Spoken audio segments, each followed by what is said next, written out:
नमस्कार, देश की बात में मैं कादम्बिनी शर्मा हूं आपके साथ और इस वक्त की बड़ी खबर, मुकेश अंबानी के घर के पास मिली स्कॉर्पियो कार के मालिक का शव मिला है।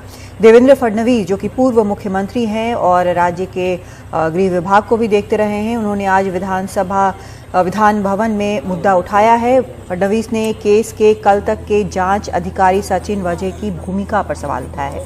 देवेंद्र फडणवीस ने आरोप लगाया है कि कार के मालिक और सचिन वाजे में पहले फोन पर बातचीत के सबूत हैं।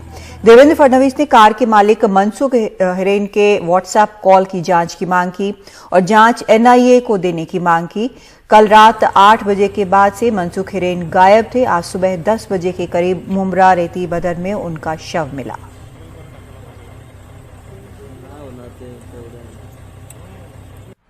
मैंने हाउस में जिस समय एनआईए को यह हैंडओवर किया जाए ऐसी मांग की, उस समय मैंने यह आशंका जाहिर की कि ये जो मनसुख हिरेन है, ये मनसुख हिरेन को तुरंत सुरक्षा प्रदान की जानी चाहिए, क्योंकि ये इसमें की सबसे बड़ी कड़ी है और इनकी जान को खतरा हो सकता है। अभी कुछ समय पहले उनकी डेड बॉडी मिली है। इससे ये पूरा प्रकरण बहुत ज्यादा फिशी हो रहा है, ये बहुत ही गंभीर हो रहा है। हमारी मांग है कि जिस प्रकार के तथ्य सामने आ रहे हैं और इसका टेरर एंगल भी जो बताया जा रहा है, ये सारी चीजों को देखते हुए इस पूरे प्रकरण को एनआईए को हैंडओव्हर किया जाए। लेट नाईट फोन केला होता आणि त्यांनी त्यांना सांगितलं की पोलीस तुमच्याकडे तुम्हारी तरफ सस्पेक्ट की नजर से देख रही है। असं पण यात मी चाललोय बघतो कोणच्या त्रासाने, कुणाच्या त्रासाने काहीच माहित नाही। सर, आपके साथ उनका फोन कनेक्शन था, बात हुई थी सीडीआर फडणवीस सर ने फडणवीस को पूछना पड़ेगा, मुझे मालूम नहीं कि कौन सा सीडीआर और क्या है। आप उनके साथ कांटेक्ट में थे सर? मनसुख हिरेन अभी पहले से, इससे पहले, ये इंसिडेंट के पहले 2000 थाने में वो उनका दुकान है। 2020 सालापासून ते म्हणतात की फडणवीस संपर्कात होते सचिन वाजे आणि तक्रारदार हे आपला तक्रारदार हे काय मला काहीच कळत म्हणजे ॲलिगेशन केले मुंबई पोलिसांवरती। करू देते त्यांना, मुंबई एक चीज इम्पोर्टेंट त्यांना विचारून और हमारे 3 सहयोगी इस वक्त मुंबई से हमारे साथ जुड़ रहे हैं। अभिषेक शर्मा और सोहित मिश्रा हमारे साथ हैं। फोन लाइन पर सुनील सिंह हमारे साथ बने हुए हैं। सबसे पहले मैं सुनील आपसे जानना चाहती हूं कि और क्या इस पर जानकारी मिल रही है आपके पुलिस सूत्रों से? देखिए नगवा, जहां तक पुलिस है अधिकृत तौर पर अभी वो कुछ बात नहीं कर रही है, क्योंकि एक तरफ जब विधानसभा चल रहा है तो एक विशेषाधिकार की बात होती है, तो मामला विशेषाधिकार का हनन का हो जाता है अगर उसके बाहर कुछ नई बात बताई जाती है। तो वो अभी पुलिस आयुक्त और ज्वाइंट सिटी क्राइम, क्योंकि मामले की जांच क्राइम के पास है, वो मिलिंद भारंबे वो वहां पे गए हुए हैं, विधान भवन में जानकारी देंगे।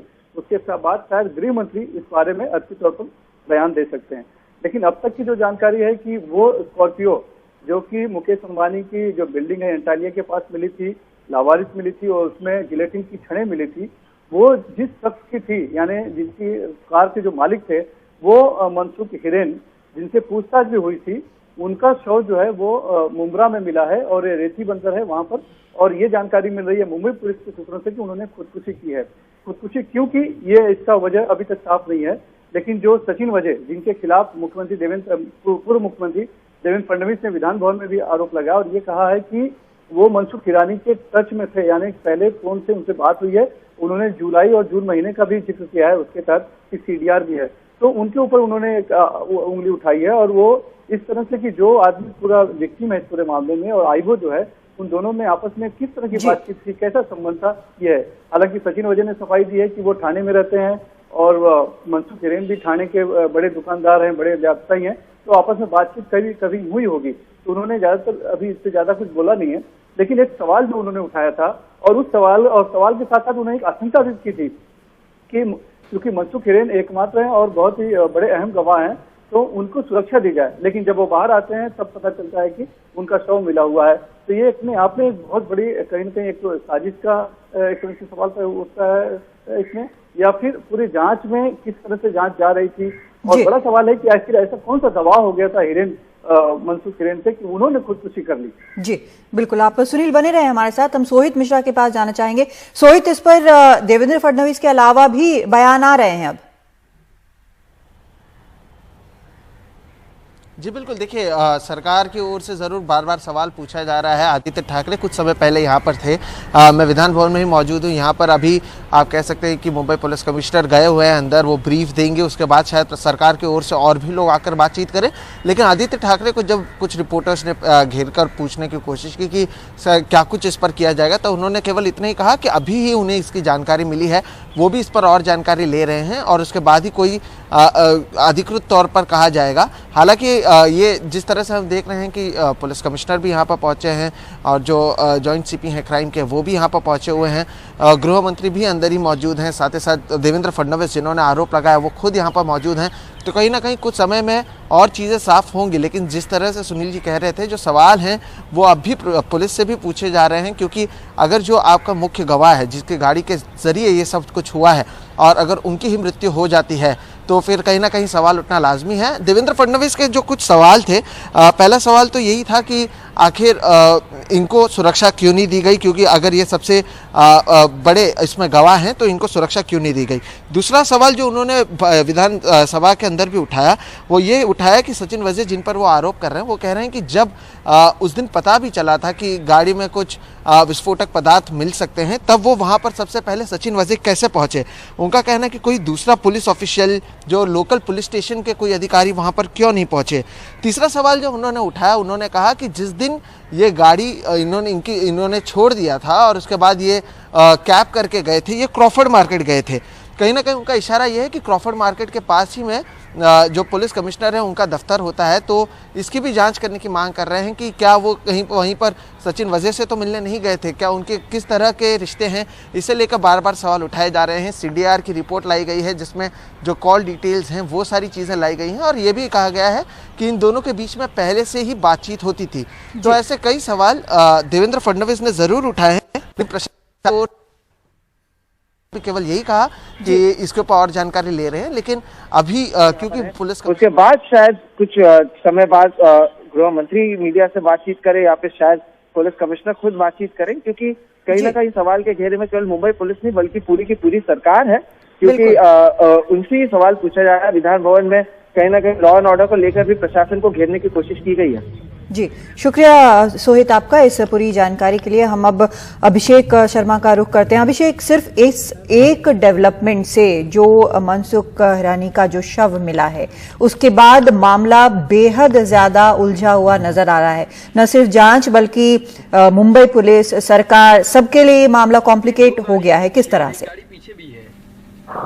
देखिए, अगर किसी की कार चोरी हुई है और उसने बाकायदा पहले कंप्लेंट दर्ज की थी, तो और वो सबके सामने आके कहता है कि मेरी गाड़ी बंद पड़ गई थी, फिर मैंने उसकी गाड़ी चोरी की रिपोर्ट दर्ज कराई थी, और वो गाड़ी चोरी हो जाती है और उसकी रिपोर्ट दर्ज हो जाती है। बाद में वो गाड़ी अगर मुकेश अंबानी जी के घर के बाहर मिलती है और उसमें जिलेटिन की छड़ मिलती है, तो उसके ऊपर ऐसा कौन सा दबाव आएगा? अगर किसी की गाड़ी चोरी हुई है तो उसके ऊपर ऐसा कौन सा दबाव आया है कि उसे खुदकुशी करनी पड़े, कथित तौर पर खुदकुशी, क्योंकि अभी तक कदम ये साफ नहीं है कि ये खुदकुशी है या मामला कुछ और है। मसला ये भी है कि क्या उन आईओ को हटाया गया है जो इस पूरे मामले की जांच कर रहे थे, क्या 2-3 दिन पहले उनको हटाने की बात हुई थी? ये हमें नहीं पता है, क्योंकि इसके बारे में अभी तक जानकारी सिर्फ मुंबई पुलिस और गृह मंत्रालय के पास है और इस बारे में अभी बहुत सारे तार खुलने बाकी हैं। जो तीसरा बड़ा सवाल है जिसको लेकर पूरे मुंबई पुलिस में हड़कंप मचा हुआ है कि क्या आईओ यानी कि जांचकर्ता और अगर जिनकी गाड़ी थी वो एक दूसरे को पहले से जानते थे, तो क्या ये बात वरिष्ठ पुलिस अधिकारियों को पता थी? और अगर पता थी तो उन्होंने क्या अपने हुक्मरानों को या महाराष्ट्र के गृह मंत्री को और मुख्यमंत्री को बात साझा की थी क्या? ये भी बड़ा सवाल अभी बचा हुआ है जिसके बारे में हमें जानकारी नहीं मिल रही है।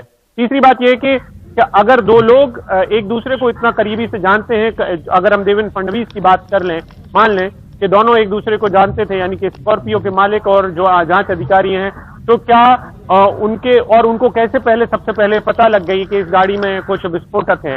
मामला कहां किस तरफ जा रहा था, ये जांच का विषय है। जी, चौथी बात ये भी है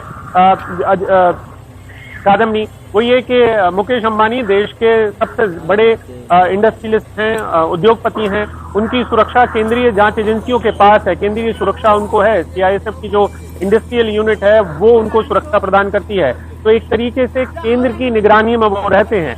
तो इसीलिए एनआईए की जांच की बात उठ रही है। टेरर का एंगल तो बहुत बाद में आता है।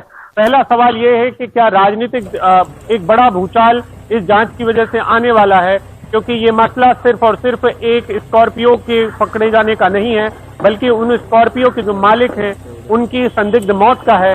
और ये संदिग्ध मौत जो है वो किसी और व्यक्ति के साथ संलिप्तता नहीं है, बल्कि किसी व्यक्ति को, वो जांच अधिकारी को वो जानते भी थे। उसके बाद जांच अधिकारी को क्यों नहीं लगा कि इनको सुरक्षा दी जानी चाहिए। इसमें जो लेटर लिखा गया है वो भी बड़ा संदिग्ध है। उस संदिग्ध में जो भाषा जिस किस्म की लिखी गई है वो किसी भी अब तक के जितने भी मॉड्यूल रहे हैं, चाहे वो टेरर के रहे हो चाहे वो किसी और के रहे हो, उनके मॉड्यूल से इस किस्म की लेखनी का कोई रिश्ता अभी तक नहीं समझ में आया है। तो ये बहुत सारे एंगल हैं। मैं इतना जरूर अपने अनुभव के आधार पर कह सकता हूं कादम्बनी कि मसला बहुत छोटा नहीं है। ये देश की राजनीति में भी हड़कंप ला सकता है और महाराष्ट्र की राजनीति में भी हड़कंप ला सकता है। और इसके जो सुगबुगाहट है या हड़कंप है उसकी बात आप इस बात से समझ सकते हैं कि जो मुंबई शहर के कमिश्नर हैं वो आनंद फानन में विधान भवन पहुंचे हैं। एक जानकारी और है वो ये मेरे पास कि ये मसला वरिष्ठ पुलिस अधिकारियों को शायद 2-3 दिन पहले पता चल चुका था। बहुत सारी चीजें उनके पास थी और उसको लेकर सारे लोगों ने अपना मुंह बंद किया हुआ था। हमारे तक कोई भी जानकारी नहीं मिल पा रही है। मैं आपको बताऊं कि आधिकारिक तौर पर कोई किसी के साथ कोई जानकारी साझा नहीं करना चाहता है इस वक्त में, क्योंकि मसला बहुत बड़ा है। और हमारे पास जो जानकारी है वो सिर्फ उतनी आई है जितनी देवेंद्र फडणवीस ने इस समय सदन के पटल पर या सदन से बाहर निकलकर हमारे साथ साझा की है।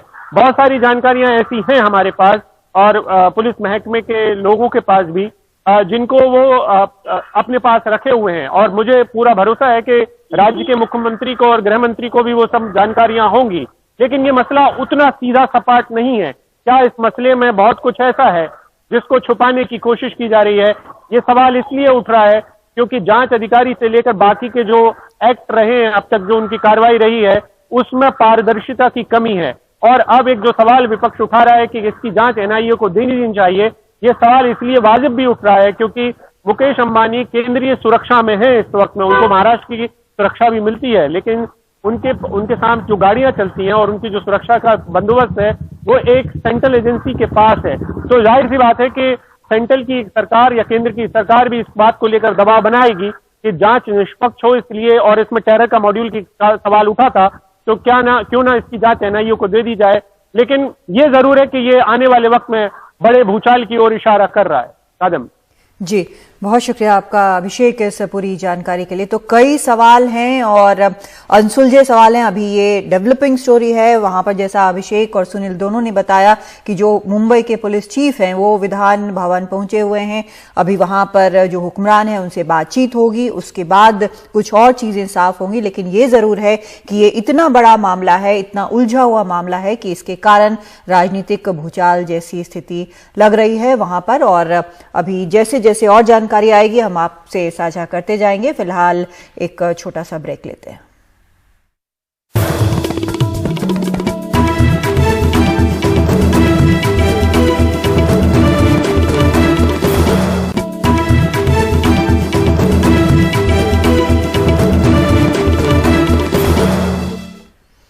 समाजवादी पार्टी अध्यक्ष अखिलेश यादव ने आज अलीगढ़ के टप्पल में किसान महापंचायत की। समाजवादी पार्टी के मुताबिक इस किसान महापंचायत में 20,000 से ज्यादा किसानों ने हिस्सा लिया। और रिपोर्ट को सरकार ने हम इस वक्त अलीगढ़ में हैं और हमारे साथ उत्तर प्रदेश के पूर्व मुख्यमंत्री और समाजवादी पार्टी के राष्ट्रीय अध्यक्ष अखिलेश यादव हैं, जो कि पहली किसान महापंचायत अपनी यहाँ पर एड्रेस करने आए। और आप देखेंगे, आप रिस्पांस देखिए इस किसान महापंचायत का। हम लोग करीबन वहां से 6 किलोमीटर निकल आए, लेकिन आप भीड़ देखिए। लोग इंतजार कर रहे थे कि अखिलेश यादव जी खुद कब उनके पास चलकर आएंगे और आप उनके पास आप आए। 100 दिन लग गए यहाँ तक आने के लिए। यहाँ तक की बात करें, आप लोग कार्यक्रम कर रहे थे, लेकिन ये कितना इंतजार कर रहे थे आपका? पूरे देश में किसान आंदोलन में सबसे पहली गिरफ्तारी अगर किसी की हुई है तो उत्तर प्रदेश में भारतीय जनता पार्टी की सरकार ने मुझे गिरफ्तार किया। मेरे साथ बलवंत रामूवालिया जी भी थे, जो पूर्व केंद्रीय मंत्री रहे। मुझे खुशी है इस बात की कि समाजवादी पार्टी ने डे 1 से आंदोलन में सहयोग किया है, किसान के आंदोलन में साथ खड़े हैं। गाजीपुर बॉर्डर रहा हो, समाजवादी पार्टी के कार्यकर्ता लगातार गए हैं और सवाल ये है कि किसान हम भी हैं और खेती हम भी करते हैं।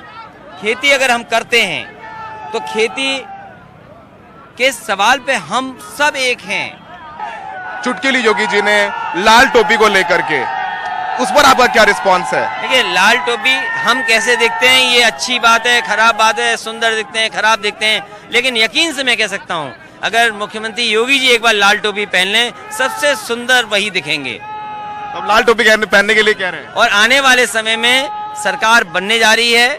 जो आज सरकार में है वो जा रहे हैं, और जब जा रहा होता है आदमी तो उसकी भाषा बदल जाती है, व्यवहार बदल जाता है, और तभी आप विधानसभा में देखोगे ठोक दो, इनका पेट का दर्द ठीक कर दो, लाल टोपी माफियाओं की है, गुंडों की है। मैं ये जानना चाहता हूँ किस मुख्यमंत्री ने अपने केस खुद वापस लिए हैं? देश में एक मुख्यमंत्री बता दो तो वो हमारे उत्तर प्रदेश के मुख्यमंत्री जी निकलेंगे। सर, अभी आपने यहाँ का अंधेरी नगरी, चौपट राजा, दिन दहाड़े रेप और रात में गांजा, इसका क्या मतलब है? इशारा किधर है आपका? सर देखिए, इशारा कुछ भी हो, जनता को पसंद है तो मैं कह रहा हूँ, और जनता समझती है, समझते आप भी हैं। आपने बोला कि आप लोगों ने लैपटॉप दिए जब सरकार में थे आप लोग, लेकिन मुख्यमंत्री जी यानी योगी आदित्यनाथ ने अभी तक लैपटॉप नहीं बांटे हैं क्योंकि उनको लैपटॉप चलाना नहीं आता। तो आप किस तरफ इशारा कर रहे हैं? क्या लग रहा है कि यहाँ पर शिक्षा का अभाव है, या एक आपने भी चुटकी ली है? बहुत सिंपल बात है, वैश्विक महामारी में नौजवानों को, हर घर परिवार को लैपटॉप की जो जरूरत है वो समझ में आई है, और बीजेपी ने अपने संकल्प पत्र में लिखा था कि वो लैपटॉप देंगे बच्चों को। तो मैं तो यही समझ सकता हूँ, क्योंकि मुख्यमंत्री जी खुद नहीं चलाते हैं लैपटॉप, उन्हें कंप्यूटर से क्या लेना देना, या जो नए ज़माने की टेक्नोलॉजी और नए ज़माने के कोर्सेज हैं या जिनसे नौकरियां मिल सकती हैं, उससे क्या लेना देना है मुख्यमंत्री जी को। इसलिए मैंने इस बात को कहा कि मुख्यमंत्री जी लैपटॉप को पसंद नहीं करते हैं, इसलिए उत्तर प्रदेश के नौजवानों को उन्होंने लैपटॉप नहीं दिया। अगली हमारी किसान महापंचायत कासगंज में है। कासगंज में तेरा लगातार आप अखिलेश यादव किसानों के मुद्दे पर लोगों के बीच रहेंगे जैसे हैं? ये किसान के मुद्दे, नौजवानों के मुद्दे, और पूरे लगातार इसी तरह चलता रहेगा, और जब तक भारतीय जनता पार्टी को उत्तर प्रदेश से ना हटा लें। अखिलेश यादव जी हमारे साथ बात किया उन्होंने, और हम कवर भी कर रहे हैं। और अखिलेश यादव ने कहा कि मुख्यमंत्री जी को, योगी आदित्यनाथ को शिक्षा पसंद नहीं, और लगातार किसानों का मुद्दा उठाएं और उठाते रहेंगे। सहयोगी प्रेम सिंह और अदनान के साथ सौरभ शुक्ला, एनडीटीवी इंडिया।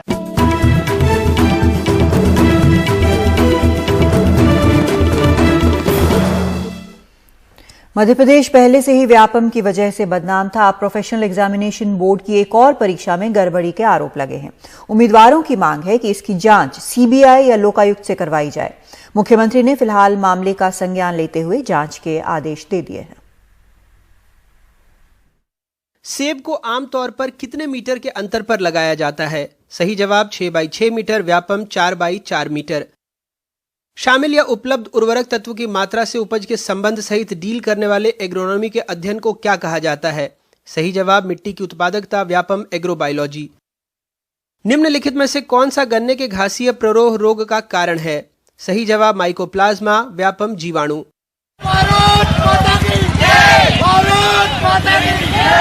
व्यापम की परीक्षा के 10 टॉपर, 10 के ये 3 उत्तर गलत और कई गलतियां, जिसके खिलाफ उम्मीदवार रात में प्रदर्शन,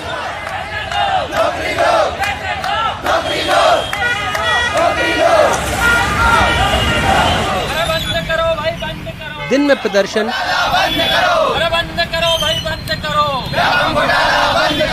नहीं चलेगी, नहीं चलेगी।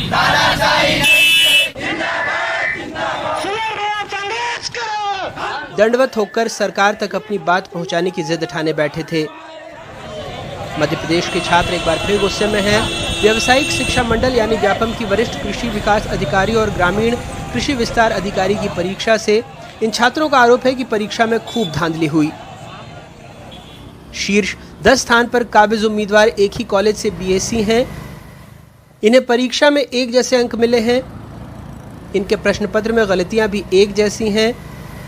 सारे 10 छात्र चंबल क्षेत्र के हैं। व्यापम ने 10 से 11 फरवरी को यह परीक्षा आयोजित की थी। 17 फरवरी को आंसर शीट जारी हुई। जनरल नॉलेज की परीक्षा में सभी 10 छात्रों को एक जैसे अंक मिले।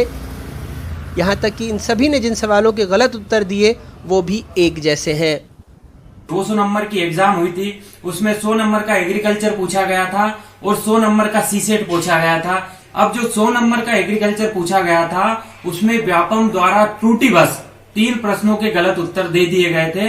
ये जितने भी फर्जी टॉपर हैं, इन्होंने उसी विकल्प का चयन किया है जो व्यापम द्वारा गलत दिया गया है। इससे ये पता चलता है कि इनको पहले से प्रश्न पत्र और उत्तर पुस्तिका मिल गई थी।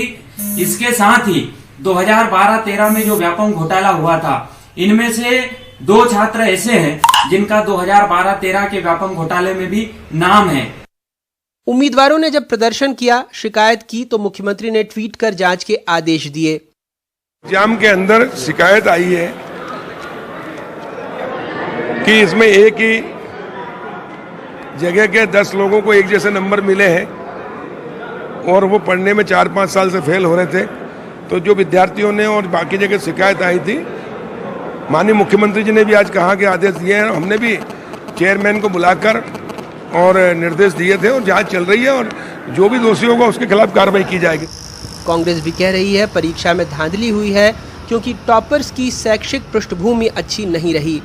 जो जानकारी आई है कि वो कंपनी ब्लैक लिस्टेड है, मैं समझता हूँ जांच के दायरे में वो भी होनी चाहिए और अगर नहीं होगी तो फिर सच्चाई सामने आने में थोड़ी दिक्कत रहेगी, जैसे पुराने व्यापम में स्थिति रही। देखिए, जब कहने में और करने में अंतर होता है तो इस तरीके की परिस्थितियां उत्पन्न होती हैं और मुझे लगता है कितनी मनसा साफ होकर जांच होगी ये वही बता पाए। व्यापम ने इस परीक्षा की जिम्मेदारी जिस कंपनी को दी थी उस पर कई राज्यों में गड़बड़ी के आरोप लगे हैं। बताया जा रहा है कि 2017 में यूपी में सब इंस्पेक्टर परीक्षा में गड़बड़ियों के चलते इसी कंपनी को ब्लैकलिस्ट भी किया गया था। ये संयोग है या साजिश हम नहीं बता सकते, लेकिन सवाल उठे हैं। अच्छा है सरकार ने जांच के आदेश दे दिए हैं क्योंकि इन परीक्षाओं में साक्षात्कार नहीं होता। ऐसे में अगर कोई गलत कर ले तो बेहद मुमकिन है कि किसी सही के साथ अन्याय हो जाएगा। भोपाल से कैमरा पर्सन रिजवान खान के साथ अनुराग द्वारी, एनडीटीवी इंडिया।